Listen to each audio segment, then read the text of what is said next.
Bien-aimés dans le Seigneur, nous vous saluons dans les noms précieux de notre Seigneur Jésus-Christ. Et nous bénissons Dieu pour l'opportunité qu'il nous accorde ce matin du 14 décembre 2020 pour pouvoir partager avec vous sa parole et de la méditer tout au long de la semaine. Bien-aimés, les centres évangéliques La Bannière Nantes nous donnent ces moyens pour pouvoir être fidèles à notre rendez-vous et ensemble que nous puissions partager la parole et que Dieu nous fasse du bien. Il a dit dans sa parole qu'il renouvelle ses bontés chaque matin. Bien-aimé, si hier tu as eu des soucis, si hier tu avais l'impression que rien n'a marché, ce matin, cette semaine, les choses peuvent être différentes parce que Jésus-Christ change l'histoire de quelqu'un ce matin à travers de sa parole. Prions le Seigneur. Père, nous te recommandons ces instants, sanctifie ta parole, scelle ça par le Saint-Esprit et parle à ma vie et parle à la vie de quelqu'un ce matin qui m'écoute. Dans le nom de Jésus, nous avons ainsi prié. Amen. Bien-aimé, je suis heureux, je le dis et je le dirai toujours, que la parole de Dieu ne change pas, mais la parole de Dieu change tout. La parole, c'est Jésus-Christ. Parce que la Bible dit, au commencement était la parole, et la parole était avec Dieu, et la parole était Dieu. Nous allons réfléchir autour d'une histoire ce matin que les trois évangiles synoptiques ont relaté. Cependant, nous allons considérer les discours de Marc, car il a été un peu plus bavard que les autres, et il a fait allusion à certains détails que d'autres évangiles n'ont pas fait allusion. Mais tous les trois narrateurs ont raconté la même histoire. Je suis dans Marc au chapitre 5 à partir du verset 1er et je vais procéder à une lecture kangourou. Ils arrivèrent à l'autre bord de la mer, dans le pays des Gadaréniens. Aussitôt que Jésus fut hors de la barque, il vint au-devant de lui un homme sortant des sépulcres et possédé d'un esprit impur. Cet homme avait sa demeure dans le sépulcre et personne ne pouvait plus les lier, même avec une chaîne. Cet homme était dans une situation chaotique. Verset 4, car souvent il avait eu les fers aux pieds et avait été lié des chaînes, mais il avait rompu les chaînes et brisé les fers. Et personne n'avait la force de les dompter. Personne. Ni même l'armée de son pays. Il était sans cesse, nuit et jour, bien-aimé dans le Seigneur, dans le sépulcre et sur les montagnes, en train de se faire du mal. Cet homme était un danger public. Un danger pour sa société, mais aussi un danger pour sa vie propre. Le verset 15 nous dit, ils vinrent auprès de Jésus et ils virent les démoniaques, celui qui avait eu la légion assis, 2, vêtu, et 3, dans son bon sens. Et ils furent saisis de frayeur. Le peuple de cet homme, le peuple de son pays, de sa ville, ont entendu ce qui s'est passé, sont venus voir, vérifier de leurs propres yeux. Ils ont vu cet homme assis, vêtu et dans son bon sens. Ils étaient étonnés. Ils furent saisis de frayeur. Pourquoi? Parce que la parole est passée par cette ville et a touché cet homme, dont sa demeure était le sépulcre. Ici, nous voyons la vie d'un homme qui était scellé.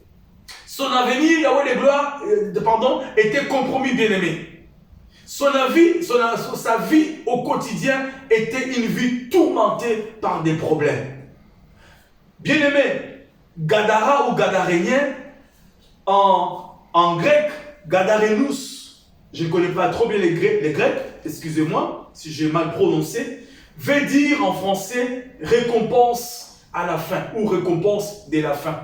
Donc, d'emblée, nous pourrions comprendre que la vie de cet homme reflète la récompense de la fin de chaque homme qui n'a pas le Seigneur dans sa vie. De chaque homme qui ne va pas s'agenouiller au nom de Jésus-Christ. C'est la récompense de la fin. Et selon les indicateurs, que nous avons consultés, ils nous disent que la ville, la Décapole, parce que Gadara faisait partie des 10 villes de Décapole, était distancée de Galilée de 10 km. Donc Jésus avait voyagé, navigué avec ses disciples pendant des heures, je ne sais pas combien de temps, mais au moins sur une distance de 10 km, aller risque et péril pour rencontrer cet homme qui était dans une situation chaotique. Ça, ce sont les informations pour notre culture afin de comprendre les contextes de ces textes. Si nous ne mettons pas c'était dans ce contexte, nous pourrions passer à côté de la pensée que le Seigneur veut que nous puissions saisir ce matin. Bien-aimés, le fait que nous sommes en train d'analyser ces textes, cela nous projette tout de suite à comprendre que cette histoire est la suite de ce que nous avons lu le lundi passé. Cette histoire nous révèle le but pour lequel Jésus avait demandé à ses disciples de monter dans la barque et de naviguer avec lui. Ici, bien-aimés, nous constatons que Jésus par devers lui-même avait résolu. Pourquoi? Parce que dans sa divinité, il connaissait la situation de cet homme. C'est comme s'il connaît aussi ta situation, il connaît ma situation, il connaît notre situation. Dieu n'est pas indifférent. Alors que cet homme était en train de souffrir sur des montagnes, était en train de se faire du mal, ses amis, ses frères, sa famille étaient désespérés. Jésus n'était pas indifférent. Là où il était à Galilée, il pensait à cet homme. Ça, c'est l'information que nous devons retenir. La seconde information, si nous remarquons, nous observons les textes, nous allons remarquer que Gadara n'était pas dans les territoires des Juifs. Donc, c'était un pays de païens, une région païenne. Parce que la présence de pourceaux et de porcs dans la suite de l'histoire révèle que cet territoire ou cette nation était une nation païenne. Parce que le peuple juif ne vit pas avec le pourceau. Donc ces territoires, était un territoire des païens. Donc Jésus est allé jusque dans cette ville pour pouvoir rencontrer cet homme de Gadara. Vous voyez déjà, nous arrivons petit à petit à comprendre la mission que Jésus avait à cœur en disant à ses disciples de monter dans la barque. Alors qu'est-ce qui se passe? Si nous sommes en train d'observer ces textes, nous voyons que Jésus a résolu d'aller vers Gadara ou vers cet homme qui était en difficulté. Chemin faisant, ils ont rencontré les difficultés. Nous pouvons déjà faire sortir une pensée qui nous servira de conseil ce matin. C'est que le combat, bien-aimé, les combats que tu as dans ta vie, que j'ai dans ma vie au quotidien, qui se traduit bien sûr par toutes sortes de difficultés, toutes sortes de problèmes, la maladie, la stérilité, les épreuves de tout genre, le célibat, l'injustice, etc. Tous ces combats qui se traduisent comme ça ne nous visent pas comme individus directement. Ces combats visent la mission. Ces combats visent la chose qui est en toi. Donc, ce vent et la tempête qui s'est élevé contre le Seigneur et ses disciples ne visaient pas ces hommes, visaient la mission qui était dans la vie de Jésus et des disciples pour lesquels ils avaient navigué jusqu'au pays de Gadara. Bien-aimés, tiens bon, parce que le combat est un thermomètre. Alors que nous sommes déjà quasiment à la fin de l'année 2020, bientôt nous allons franchir 2021, bien-aimés. Le compte à rebours a déjà commencé. Et nous nous sommes rendus compte, si nous faisons une introspection, que par rapport à nos objectifs de 2020, sûrement nous n'avons même pas atteint 30% ou 20%. C'est la paix nous décourager. C'est la paix nous poussés à lâcher prise. Mais ce matin, je voudrais nous encourager. Je voudrais que nous puissions comprendre que le combat, que les situations, que le blocage, que tout ce qui te freine sur ton chemin ne te vise pas toi individu, mais vise la chose qui est en toi. Parce que la chose qui est en toi, c'est que tu as un avenir meilleur. La chose qui est en toi, c'est que tu as une destinée meilleure. La chose qui est en toi, c'est que tu as une mission pour les âmes. Tu as une mission. Par toi, Dieu veut atteindre quelqu'un. Par toi, Dieu veut faire du bien à quelqu'un. Raison de tes combats. Donc, bien-aimés dans le Seigneur, le combat est proportionnel à la qualité de la chose que nous avons reçue de Dieu dans nos vies. Et nous pourrions dire aussi, le combat dépend de la mission auquel Dieu nous a appelés. Un aîné, un pasteur disait, nous sommes souvent atteints, mais jamais éteints. Nous pouvons être pressés, disait Paul, de partout, mais jamais nous serons éteints, parce que le feu qui s'est allumé en nous, en Jésus-Christ, ne s'éteindra jamais, malgré les difficultés. Bien-aimé, tu es bon, continue à naviguer, va vers le but, va vers ce dont Dieu t'a appelé à faire. Dieu sait que tu es dans sa volonté et il viendra à ton secours. Deuxième bien-aimé, leçon à tirer dans cette histoire, c'est que ici, en lisant cette histoire, nous comprenons que Jésus-Christ ne pouvait pas s'en passer de sa mission première. La mission principale de Jésus-Christ était de sauver tout homme et tout l'homme. Alors qu'il était distancé de Gadara de 10 km, alors qu'il était dans un pays chrétien, passez-moi l'expression, j'essaie de contextualiser, dans un pays juif, il est allé jusque vers les païens pour pouvoir rencontrer cet homme. Donc, en lisant ces textes, en voyant ce que Jésus a fait, cela prouve à suffisance que Jésus avait une mission. Et cette histoire, bien aimée, typifie cette mission-là de la rédemption du pécheur ou des pécheurs que nous sommes. Jésus-Christ est allé vers les fous de Gadara comme il est venu un jour dans ma vie, dans ta vie. Cette histoire typifie la rédemption. Alors qu'est-ce qui se passe? Jésus-Christ, enfin, il est arrivé avec ses disciples à destination. Tout de suite, dit la Bible, cet homme, de là où il était sur des montagnes, il a vu sûrement que c'était Jésus. Il a couru. Dans Matthieu, la Bible dit, les démons ont dit, Jésus, fils de Dieu, etc. Ce n'est pas le temps pour toi de pouvoir, je suis en train de paraphraser, le temps pour toi de pouvoir nous combattre. Probablement parce que ce n'était pas encore le temps de la croix. Mais Jésus-Christ était en train de montrer à ses disciples la mission à laquelle lui, il était appelé à accomplir et que les disciples, ou toi et moi, allons poursuivre après son départ dans la gloire par la puissance du Saint-Esprit. Alors qu'est-ce qui se passe? Le verset 15 nous révèle la manifestation de la rédemption dans la vie de cet homme. La Bible dit, première observation, après que cet homme soit en contact avec Jésus-Christ, il était assis.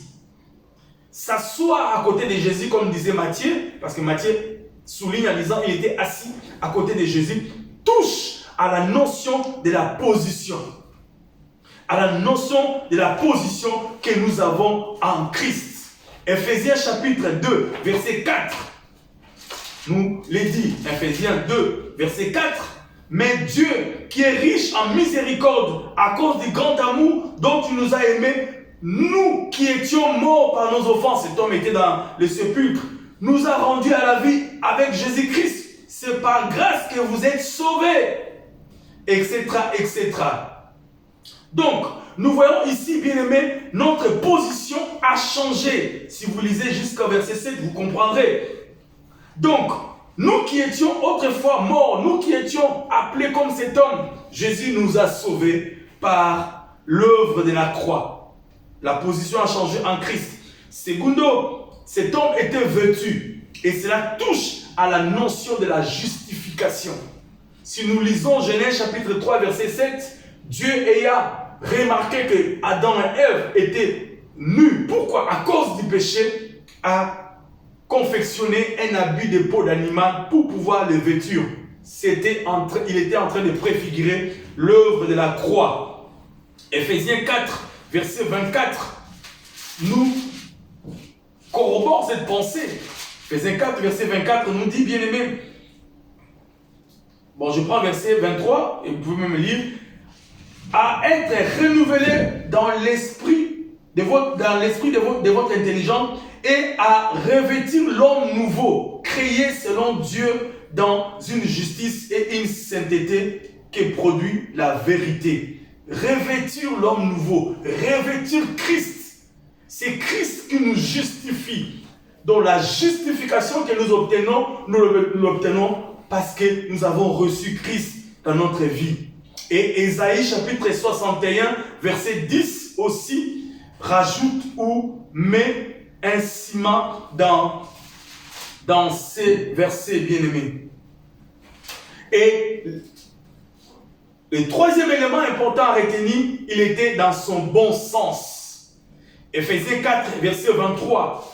Donc, ce que nous sommes en train de lire, Éphésiens 4, verset 23, je dis rapidement, vous pouvez lire la suite, je prends juste des parties. Et à être renouvelé dans l'esprit de votre intelligence. Bien-aimés dans le Seigneur. Proverbe chapitre 23, verset 27 aussi fait allusion à cela. Nous sommes ce que nous pensons. L'homme est ce qu'il pense. Ou ce que je pense détermine ce que je suis. Donc, si tu es du Seigneur, il faut que tu sois renouvelé dans ton intelligence. Éphésiens 4, 23, je disais, Éphésiens 4, 17 à 18, vous pouvez aussi les lire. Romains 12, 2. Cela corrobore cette pensée. Bien-aimé dans le Seigneur, cet homme a rencontré Jésus et la rédemption s'est opérée dans sa vie. C'est-à-dire la délivrance, le salut est venu dans sa vie. Le salut qui veut dire la délivrance. Le salut qui veut dire... Parce que notre thème de ce matin, c'est le salut. Le salut qui veut dire échapper à la mort, à un danger. Le salut qui veut dire la félicité éternelle. Ou le salut veut dire aussi le fait d'être sauvé du péché et de la damnation. Bien-aimé dans le Seigneur, Jésus, son but, c'est de t'accorder le salut, c'est de t'accorder la délivrance. Peu importe la période dans laquelle tu es en train de traverser, peu importe la situation dans laquelle tu es, Jésus peut changer. Cet homme qui était indomptable, sa vie a changé à cause de l'œuvre de la croix. Donc après la rédemption, cet homme, sa vie a été complètement changée. Bien-aimé, passe par la croix, accepte Jésus, accepte l'œuvre de la croix, l'œuvre de la rédemption, ta vie changera et les choses vont être différentes dans ta vie. Que Dieu nous bénisse et que cette semaine soit bénie de la part du Seigneur. Nous prions. Père, bénis ce moment et bénis cette semaine. Que quelqu'un qui me suit ce matin soit en contact avec Jésus-Christ et que sa vie change dans le nom de Jésus-Christ.